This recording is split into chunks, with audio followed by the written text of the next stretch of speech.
Naglalakad ang mga bida sa isang bayan nang makakita sila ng sasakyan ng pulis na dumadaan. Niyaya ni Brock sina Ash at Misty na sundan ng pulis dahil umaasa siyang makita si Officer Jenny, pero bigla siyang natisod at isang spinner rack ang bumaba mula sa itaas. Nagustuhan ni Misty ang nakangiting mukha sa likod ng spinner rack, pero bigla itong nagmukhang galit. Napagtanto ni Misty na isa itong gagamba, kaya sumigaw siya sa takot. Samantala, nagbabalak ang Team Rocket na magnakaw, pero nabali ang kuko ni Meowth nang subukan niyang buksan ang kandado. Pinatahimik at pinagalitan siya ni Jessie dahil ang Meowth daw ng orihinal na Black Arachnid ay nakapagbukas na ng libo-libong kandado. Sumagot si Meowth na marami lang talagang dala na susi ang pusang iyon. Naalala ni Jessie ang pangarap nilang maging katulad ni Black Arachnid, ang tanyag na magnanakaw, pero pinagalitan pa rin niya si Meowth. Nabuksan ni James ang kandado at natuwa sa sarili bago pumasok ang Team Rocket sa loob ng bahay. Nakahanap si James ng isang mangkok na sa tingin niya ay napakahalaga dahil makikita lang raw ang mga katulad nito sa mga museo. May dumating na lalaki at tinanong kung ano ang ginagawa nila. Sumagot si Jessie na sila ang The Black Arachnid 2, habang naghagis naman si James ng mga tansan para magpanggap na gumagamit ng atake na payday. Nakita ni Officer Jenny na ginamit ang payday, habang iniulat ng ibang pulis na marami pang bahay ang ninakawan ng gumagaya sa estilo ni Black Arachnid. Itinuring ito ni Jenny na isang insulto sa mga pulis at iniutos na sabihin sa mga spinner rack na palakasin ang kanilang mga sapot. Dinala ng isang pulis si Jenny sa ilang sospek na walang iba kundi sina Misty, Ash, at Brock na nakabalot sa isang sapot. Hindi naniniwala si Jenny na mga kriminal sila, kaya pinakawalan sila. Humingi ng paumanhin si Jenny at sinabing inilagay ang mga sapot para mahuli ang impostor ni Black Arachnid. Nang makita ni Jenny sina Togepi at Pikachu, inisip niyang isang grupo sila ng mga tagapaglutas ng krimen o crime solver. Nakatanggap daw siya ng sulat mula sa Officer Jenny ng New Barktown na pinupuri ang mga bida dahil sa paglutas ng kaso ng Totodile. Ipinagmalaki ni Brock na sila nga ang mga crime solver na ikinainis ni Misty dahil nakikipag-flirt na naman ito, pero biglang natakot si Misty nang makakita ng insekto. Pinakalma siya ni Jenny at sinabing isa lang itong spinner rack. Tinanong ni Ash si Officer Jenny kung bakit spinner rack ang gamit nila sa halip na Growlithe. Ipinaliwanag ni Jenny na ito ay isang tradisyon na nagsimula noong tumatakas ang orihinal na Black Arachnid at ang kanyang Meowth matapos magnakaw. Nakatakas sila sa mga pulis noon nang gumamit ang Meowth ng payday, at sa panahong iyon, ang ninuno ni Officer Jenny lang ang tanging pulis na may spinner rack sa halip na Growlithe.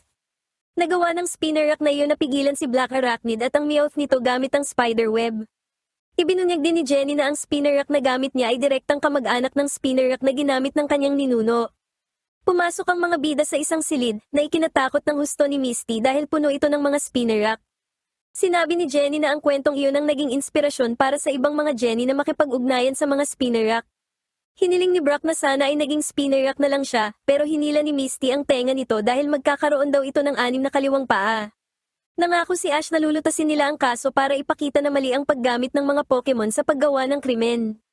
Pinuri ni Jenny ang kanyang tapang sa paglaban sa krimen, kaya sumagot si Ash na gusto niya talagang mag-isip ng ganon. Sa itaas ng bell tower, naisip ni Jessie na kailangan nilang gumawa ng mas malaking krimen para maging tanyag. Nalulungkot naman si James habang tinitingnan ang kanyang koleksyon ng mga tansa na paunti na ng paunti. Tinanong ni James si Jessie kung kailangan ba talagang gamitin ang mga tansan, at sinabi ni Jessie na kailangan hanggat hindi natututo si Meowth ng payday. Nagalit si James kay Meowth dahil kumakain ito sa mamahaling mangkok. Sumagot si Meowth na mas sumasarap daw ang lasa rito, pero lalong nagalit si James dahil kumakain ito sa isang priceless na gamit. Sinabihan ni Jessie si Meowth na tumigil sa pagkain at mag-aral na lang ng payday. Kinalmot ni Meowth ang mukha ni Jessie at sinabing siya na lang ang huhuli kay Pikachu ng mag-isa. Pinigilan siya ni Jessie dahil may mas malaki silang layunin, kaya natuwa si Meowth dahil naramdaman niyang mahalaga siyang miyembro ng grupo. Pinatahimik ni Jessie si James na nagrereklamo pa rin sa mga tansan, at naglatag ng plano na sasabihin nila sa mga pulis na may nanakawin silang bagay gamit ang sulat para asarin ang mga ito, at pagkatapos ay nanakawin nila ito sa mismong harap nila para sumikat sila sa pagiging kriminal. Sinimulan ni Brock ang isang crime-fighting committee para subukang pahangain si Jenny. Sabi ni Ash ay gusto niya ng burger at fries, pero pinagalitan siya ni Brock dahil kailangan daw nilang kumilos ng professional at hindi luko-luko. Dumating ang isang pulis at ibinalitang magnanakaw muli si Black Arachnid. Iniulat ng isang mayaman sa kanyang bahay na nakatanggap siya ng sulat na nagsasabing kukunin ni Black Arachnid ang kanyang tropeyo. Alam ni Jenny na ang orihinal na Black Arachnid ay mahilig magpadala ng sulat bago gawin ang susunod na krimen. Tinanong ng mayaman kung sino ang mga batang ito, at sinabi ni Jenny na mga professional sila na naghahanap sa mga kriminal. Hiniling ng mayaman sa mga bida na turuan ng leksyon ang impostor. Naghihintay ang lahat sa pagdating ng mga kriminal habang pinapakalma ni Jenny ang mayaman, sinasabing katulong nila ang mga Pokemon sa pagbabantay. Inilabas ni Ash ang kanyang mga Pokemon, sina Charizard, Squirtle, Bulbasaur, at Heracross. Namangha si Officer Jenny sa team ni Ash, bagamat kinailangan pang pakalmahin ni Ash sina Bulbasaur at Heracross, dahil gusto na namang dilaan ni Heracross ang katas ni Bulbasaur. Inilagay ni Ash si Squirtle sa pool, si Bulbasaur sa garden, si Heracross sa mga puno, at si Charizard sa likod ng fountain para magpanggap na estatwa. Mabilis na umakyat ang Spinarak sa puno at naglabas ng mga sapot para gumawa ng isang higanteng web. Kumpiyansa si Jenny na hindi makakatakas si Black Arachnid dahil napakatibay ng sapot na ito. Nagpapatrolya ang mga Pokemon, at habang pagod na si Ash, binalaan siya ni Misty na darating din ang magnanakaw. Sabi ni Ash ay bastos ang magnanakaw dahil pinaghihintay sila lampas sa oras ng pagtulog. Hating gabi na pero wala pa rin sila. Tumayo si Brock para ipakita na gising pa siya pero natumba dahil namamanhid ang kanyang mga binti. Nagpasalamat ang mayaman at binigyan sila ng pagkain. Biglang namatay ang mga ilaw at umulan ng mga tansan. Nakita ng mga bida ang Team Rocket na bumababa mula sa kisame.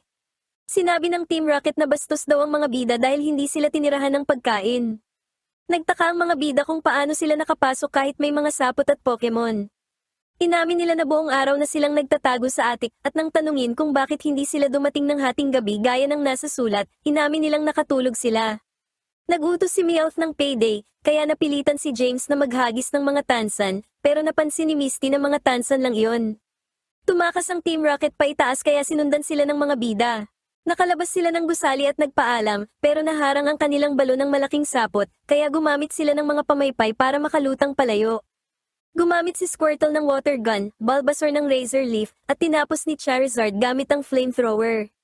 Nasunog ang lambat na gawa sa sapot at makakatakas na sana ang Team Rocket, pero gumamit ang Spinarak ng string shot para pigilan ang kanilang balon. Binunggo ni Charizard ang balon, kaya tumalsik ang Team Rocket palayo. Nahulog ang mga ninakaw na gamit pati na ang koleksyon ng tansan ni James. Nasalo ng lahat ang mga gamit maliban sa tropeo, kukunin sana ito ni Ash, pero naunahan siya ng Spinarak gamit ang string shot. Nagpasalamat si Jenny sa tulong ng mga bida. Kinabukasan, sinabi ni Jenny na naibalik na ang lahat ng gamit sa mga may-ari nito. Sinabi ni Brock na tawagan lang sila kung kailangan ng tulong at pasimpleng hiningi ang numero ni Jenny, pero hinila ni Misty ang kanyang tenga. Nagpaalam na si Jenny sa mga bida at sinabing hindi niya sila malilimutan. Samantala, dismayado ang Team Rocket dahil hindi nagtagumpay ang kanilang plano. Sinisi ni Jessie sina Meowth at James at tinawag silang magkasabwat sa kapalpakan. Dahil dito, nag-away-away silang tatlo. Kinahangaan ng mga bida ang mga mansyon sa Palm Hills. Nakakita sila ng isang napakalaking mansyon at naisip ni Brock kung pwede silang mag-camp sa garden nito, pero sa tingin ni Misty ay hindi sila papayagan. Bigla silang nakarinig ng ilang lalaki na nagsabing hindi nila ito mahanap at naghiwa-hiwalay, na ikinalito ng grupo. Maya-maya, nakakita si Misty ng isang mapa ng mga movie stars o sikat na artista sa lugar. Hindi interesado sina Ash at Brock, pero nang banggitin ni Misty na maraming babaeng artista rito, biglang nagyaya si Brock na puntahan ang mga ito. Nakakita sila ng isang Growlithe na tumatakbo at tila sobrang inis. Tumakas ang Growlithe at naiwan ng isang Snubbull na nakakagat sa buntot nito. Hinaplos ni Brock ang Snubbull. Napansin ni Misty ang mga kulay rosas na ribbon nito, kaya nahulaan ni Brock na isa itong babae. Nagbiro si Ash na ang isang masungit na babaeng naghahabol ng Pokemon ay nagpapaalala sa kanya kay Misty na tiningnan siya ng masama. Nakita ng isa sa mga lalaking naghahanap kanina ang Snubbull at itinuro ito sa kanyang amo. Dumating ang isang mayaman na babae at nagpasalamat sa mga bida sa pagliligtas kay Snubbull. Takot na takot ang babae nang mawala ang kanyang Snubbull, kaya niyakap niya ito ng mahigpit kahit hindi nito gusto. Dahil dito, inimbitahan ng babae ang mga bida para sa tanghalian. Habang nasa daan patungo sa mansyon, napansin ni Brock na malungkot si Snubbull at sa tingin niya ay ayaw nitong umuwi. Nakita ng mga bida na ang mansyon ay parang isang kastilyo at nagpunas sila ng paa habang pinupunasan din ng babae ang mga paa ni Snubbull. Inakala ni Misty na may mahigit 50 silid ang mansyon, pero kinorek siya ng butler at sinabing mayroon itong 86 na silid. Ipinakita ng babae ang wing o bahagi ng mansyon para kay Snubbull, kabilang ang mga silid para sa entertainment, closet, at exercise room.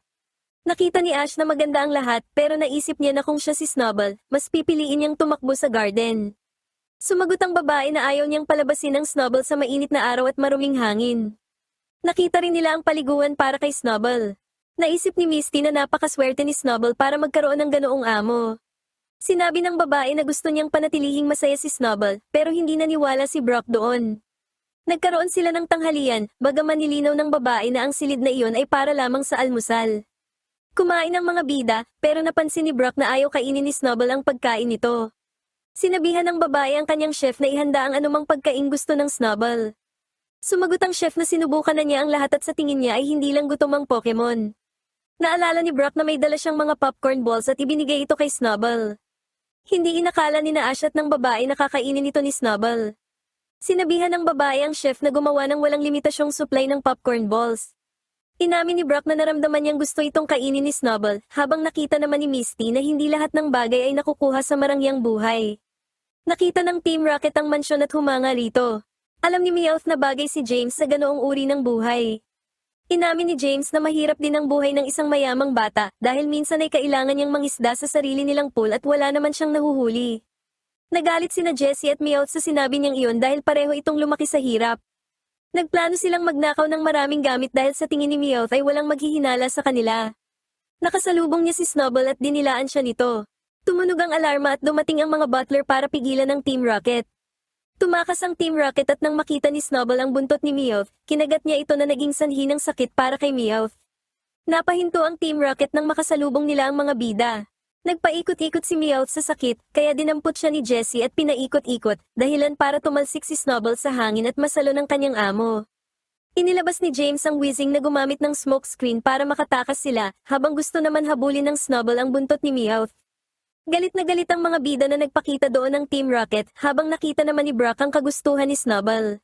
Sinabi ni Brock na tila malungkot si Snubble pero inakala ng babae na kinakabahan lang ito dahil sa nalalapit nitong kasal. Pinakita ng babae sa mga bida ang larawan ng isang Snubble na may baston at sombrero na nagngangalang Winthrop. Ibinulong ni Misty na sa tingin niya ay sinadya talagang tumakas ni Snubble dahil ayaw nitong magpakasal habang nakita naman ni Brock na ayaw rin ito ng sobrang paghihigpit ng kanyang amo. Umalis ang babae at inimbitahan ng mga bida sa kasal. Tinanong ni Ash kung ano ang dapat nilang gawin, kaya nagplano si Brock na iligtas si Snubble mula sa kasal. Samantala, binalutan ni James ng benda ang buntot ni Meowth. May plano si Jessie na nakawin ng Snubble at mayroon siyang perpektong pain na nagpakaba naman kay Meowth. Nakita ng grupo ang babae na kausap ang isa pang babae na may-ari ng Snubble na si Winthrop. Tinanong ng babae kung ano ang hilig ni Winthrop at nalaman niyang mahilig itong umuya ng mga buto. Napagpasyahan nila na magiging masaya ang dalawa kapag nagsama na sila. Lumitaw ang mga bida at sinabing dapat isipin ng babae ang nararamdaman ni Snubble dahil baka gusto nito ng kalayaan. Sumagot ang babae na ang pinakamagandang paraan para ipakita ang pagmamahal kay Snubble ay ang bigyan ito ng mga damit, pero hindi sumang-ayon si Ash. Lumitaw ang Team Rocket at binanggit ang kanilang motto. Pagkatapos ay ibinaba ng Team Rocket si Meowth na agad namang kinagat ni Snubble sa buntot bago ito binuhat pabalik sa itaas. Susubukan sana ni Ash na maglabas ng Pokemon, pero naghagis ng mga poses ang Team Rocket para pigilan sila. Pumasok ang Team Rocket sa isang maliit na bahay pero napalibutan sila doon ng mga guards. Tinanong nila si Meowth kung nasaan ang kanilang balon. Pinindot ni Meowth ang buton para paliparin ito, pero sumigaw sina Jessie at James dahil walang laman ang balon nang lumapag sila. Pinrotektahan ni Snubble si Meowth na ikinapula ng mukha nito, pero sumigaw muli ito sa sakit nang muling kagatin ni Snubble ang kanyang buntot. Naghahanap ang grupo nang makita nila si Meowth na lumabas sa bahay habang sumisigaw. Lumabas sina Jessie at James at inilabas si Arbok na inatake ang mga guards at si Weezing na gumamit ng smoke screen. Inilabas ni Ash si Heracross na dinilaan ng pollen mula sa mga bulaklak. Nitakal ng Heracross si Weezing at inatake si Arbok gamit ang kanyang sungay. Tumalsik si Arbok kina Meowth at Snubble. Bumangon si Snubble at kinagat ang buntot ni Arbok. Pinatitigil ng babae si Snubble dahil baka masaktan ito, pero sinabi sa kanya ni Brock na hayaan ito at pinayuhan siya na magbigay ng utos na tackle attack. Ginawa niya ito, kaya ni-tackle ni Snubble si Arbok. Gumanti si Arbok ng tackle, kaya sumagot si Snubble gamit ang scary face na ikinatakot ng Team Rocket.